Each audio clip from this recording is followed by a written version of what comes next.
Edward Louis Bernays was an Austrian-American pioneer in the field of public relations and propaganda, referred to in his obituary as the, quote, father of public relations, end quote. Bernays was named one of the 100 most influential Americans of the 20th century by Life magazine. He is the subject of a full-length biography by Larry Tye called The Father of Spin, 1999, and later an award-winning 2002 documentary for BBC by Adam Curtis called The Century of Self. After the United States entered World War I, the Committee on Public Information hired Bernays for its Bureau of Latin American Affairs, based in an office in New York. Now, I know that World War II, let me cut back to my camera real quick. In World War II, Nelson Rockefeller was in charge of Latin American affairs, and they led coups.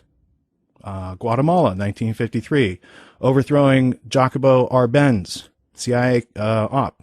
A lot of those in the 40s, 50s, 60s. Bernays, along with Lieutenant F.E. Ackerman, focused on building support for war, domestically and abroad, focusing especially on businesses operating in Latin America. Bernays referred to this work as psychological warfare. Psychological warfare. So the guy who brings us propaganda, who's helping us to prop up political opinion, public opinion, psychological warfare, much like H.G. Wells was doing during World War I. After the fighting ended, Bernays was part of a 16-person publicity group working for the CPI at the Paris Peace Conference.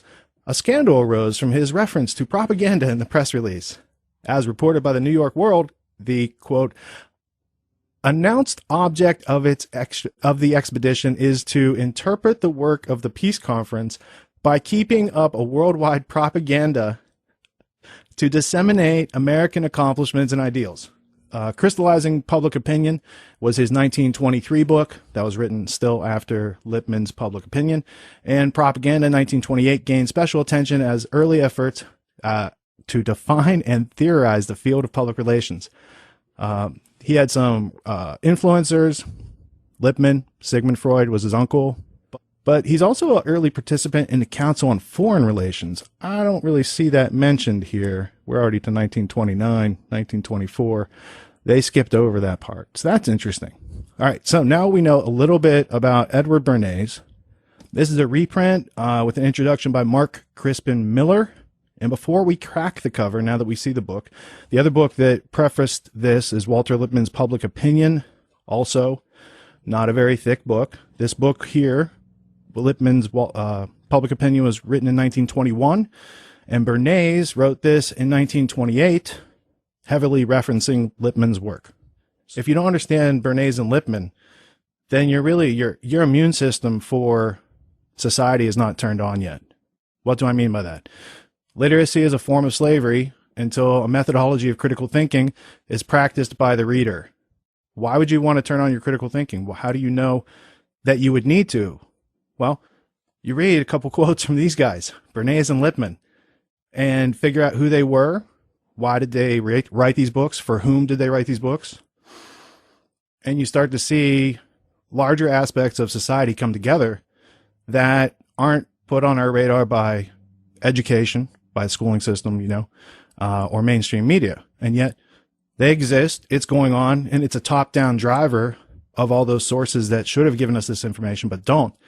And when you see that, you see schooling's not supposed to teach you how the world actually works, how words are used to manipulate people, to take away their free will.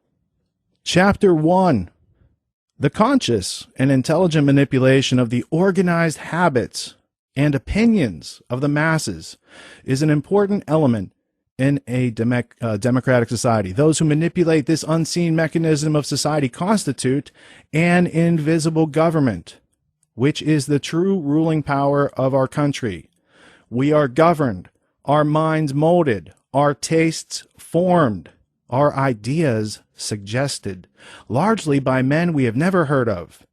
This is the logical result of the way in which our democratic society is organized. Vast numbers of human beings must cooperate in this manner if they are to live together in a smoothly functioning society. Our invisible governors are, in many cases, unaware of the identity of their fellow members of the inner cabinet. They govern by their qualities of natural leadership, their ability to supply needed ideas by their key position in the social structure. Whatever attitude one chooses toward this condition, it remains a fact that in almost every aspect of our daily lives, whether in the sphere of politics or business, in our social conduct or ethical thinking, we are dominated by the relatively small number of persons. The small number of persons, a trifling faction of our 120 million, who understand the mental processes and the social patterns of the masses. It is they who pull the wires which control the public mind, who harness the old social forces and contrive new ways to bind and guide the world. It is not usually recognized how necessary these invisible governors are to the orderly functioning of our group life. What is there that we can easily glean, that we can take with us for the rest of our lives? Like for most people, it's just read the first page. You get that much. I mean, the rest is just all about how they do that, the various ways that they do that. The last chapter is like how they bring in these techniques and use them on women in 1929 to get them to smoke. And they start this whole public movement where it becomes cool for women to smoke cigarettes. It's all laid out like this. It's very Machiavellian, but I don't want you to see characters like this guy. Like, he's not evil. He's a human being. And to judge him as good or evil, I don't think benefits anybody. However, he left these words in his book, and there's knowledge in here that can help you, but it has to get between your ears before it can work in your life. So this, the reason I wanted to do this series was to help to bridge that gap. So we'll start with the easy book that a lot of people know about. There's a lot of the books that we'll cover you guys have never heard before, and your mind will be blown by the body of evidence that exists for a small group of people who spend enormous amounts of time, energy, and wealth to control the rest of the people who aren't writing their own script in life because they're not thinking for themselves yet. These techniques in propaganda, Bernays and Lippmann are talking about, they prey on people who don't ask questions, which is why I think that learning's the answer. And what's the question? What is the question? What is the identity, the time, place, person, etc.? You have to ask what is something. There's a blank there and put a question mark. That starts thinking. These guys all depend on you being on stimulus reaction. And that's a very easy way for them to control large groups of people. If people reading the propaganda began using question marks at the end of their sentences, like you read it from Bernays, it has a period. When you read it in your head, put a question mark at the end. What is the evidence that he's offering? Because, as I said at the beginning, literacy is a form of slavery until a method of critical thinking is practiced by the reader. If you don't practice critical thinking, if you don't ask the questions as you read, then you're going to believe every declarative sentence, and that's like legit under control. That's not your conscience or consciousness acting. It's being programmed. So, yeah, to stimulate thinking. So anyone have a comment on H.G. Wells? Are you aware of H.G. Wells's role in psychological warfare and the future planning of lives? That like those ideas were created and they're put into action. Now they're affecting people's lives who were born many years after these guys died. What was his relationship to Bernays? How do these guys affect? Because they're guys in different countries, but they have the same job, basically. They have very similar jobs in psychological warfare during wartime for allies who are Anglophiles, right? So there's a connectivity that most people see. Like most people just see H.G. Wells as a science fiction writer. He wrote the book called The Time Machine, right? But he also wrote a book called The New World Order. He also wrote a book called The New Machiavellis. He also wrote a book called The Open Conspiracy, because he was in the meetings with they who were easily named, because they wrote it in their own words, and what they were plotting. H.G. Wells documents this in his books. It's a 2-volume set called An Experiment on Autobiography. So these types of nuggets that interconnect, that do have relevance to today's world, are easily attainable if you know the book exists and here's what's in the book that you might want to read. And then you can go and attain that part, and you can get it on PDF from internet.org. You can get a first edition. You can get it used from wherever. But starting to internalize the nuggets is how people start to get greater detail and context on the world. Like H.G. Wells is not just a science fiction writer. He's a psychological warfare officer who was directing public awareness. And much like his student, Aldous Huxley, started to paint out a dystopic future. One that it's not about freedom.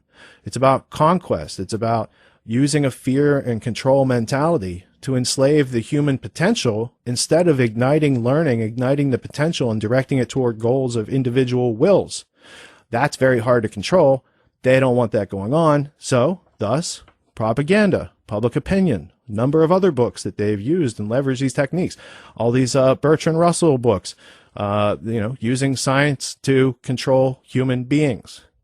If we're all adults in the room here, the fact that human beings try to control other human beings through history, like that's the story of history, it should not be surprising that some people don't want other people to be free and they're willing to take their freedom.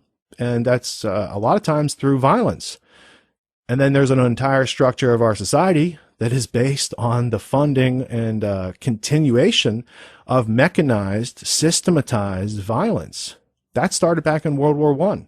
So the things that ignited back in the Paris Peace Conference, the Council on Foreign Relations in 21, Lippmann's book, Public Opinion in 1921, going through 1928, Public Opinion, continuing up through 1947, when the CIA was formed. I think the United Nations was formed maybe later that year, of engineering consent. Those organizations that I just mentioned are very much part of the same fabric that Bernays is working in and creating. Like, he's a textile creator. He's making the string. These other entities weave it into a fabric. But the string that they're creating is made out of, for lack of a term, it's like he's making out of whole cloth. They are willingly, a few people, shaping the minds of millions of people systematically through the use of technology. Using technology to control people is technocracy. It's like a technopoly. That was the Neil Postman book on that topic, technopoly. But they do have some reach because we're surrounded by the toxic information that is purveyed as a result of 100 years without the American public really understanding what's in Bernays' book or Lippmann's books or these other characters who decided that it was best for everyone else if they took control and artificially managed human beings, the growth and potential of the human species. Like, that's also right there with the eugenics philosophy. And the eugenics philosophy, it preceded their work and discovery with Darwin and these guys, Galton, about evolution. That's like a formalized scientific version of a predisposition that they had. So I think it all needs to be looked at, but I don't throw the baby out with the bathwater. It's like,